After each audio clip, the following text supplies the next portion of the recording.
رسول اللہ صلی اللہ علیہ وسلم کا چونکہ مقصد جانوں کو تلف کرنا نہیں تھا، اس لیے رسول اللہ صلی اللہ علیہ وسلم نے نہایت حکمت عملی کے ساتھ جنگیں لڑی ہیں، جس میں مسلمانوں کا بھی کم از کم نقصان ہو اور کافروں کا بھی جانی نقصان کم از کم ہو۔ اچھا، دونوں چیزیں مد نظر تھی رسول اللہ صلی اللہ علیہ وسلم کی۔ تو جو رسول اللہ صلی اللہ علیہ وسلم کی یہ 80 سے زیادہ جنگی مہمات میں آپ کی زندگی میں جو ہوئی ہیں، جو جانیں تلف ہوئی ہیں کفار کی، وہ تقریباً 800 اور 1000 کے درمیان ہیں صرف۔ اچھا، اور ان میں سے بھی 700 کے قریب وہ لوگ ہیں جنہوں نے مدینہ طیبہ میں مسلمانوں کے ساتھ معاہدہ کر کے عین جنگ کی حالت میں معاہدہ توڑ کر مسلمانوں کی کمر میں خنجر گھونپ دیا تھا۔ وہ غدار، بنو قریظہ کے غدار، اور مسلمان جن کو اللہ نے شہادت کے رتبے پر سرفراز کی ہے، یہ تو اللہ کا شہادت بھی انعام ہے مسلمان کے لیے۔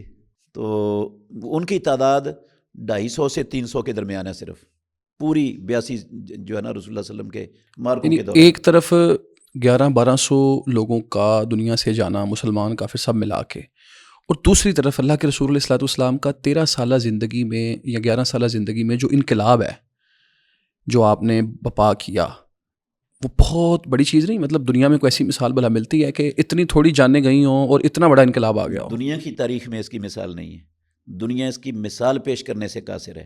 یہ جو دنیا میں حقوق انسان کے اور امن کے اور سلامتی کے دعوے دار اور ٹھیکے دار بنے ہوئے ہیں نا، ان کے آپ حالات دیکھ لیں، یہ کس طرح انسانیت کا قتل عام کرتے ہیں یہ امن اور انسانیت کے حقوق کے لمبردار، یہ امریکہ ہے، اسرائیل ہے، ساری دنیا کے کافر، یہ UN کے جتنے بھی لوگ ہیں، وہ سب کے سب کہتے ہیں ہم تو دنیا میں امن اور سلامتی کے لمبردار۔ اور غزہ میں کیا کر دیا؟ ان کی ایک جنگ میں اس سے زیادہ لوگ مارے جاتے ہیں ان کے ہاتھوں۔ امریکہ نے کیا کیا تھا وہ جاپان پہ، ناگاساکی اور ہیروشیما میں کتنے لوگ قتل ہوئے۔ اچھا، یہ جو 2 جنگیں عظیم بڑی ہوئی ہیں دنیا میں کافروں کی آپس میں ہوئی ہیں نا، تو کتنی بڑی تعداد لوگوں کی تلف ہوئی ہے ان میں؟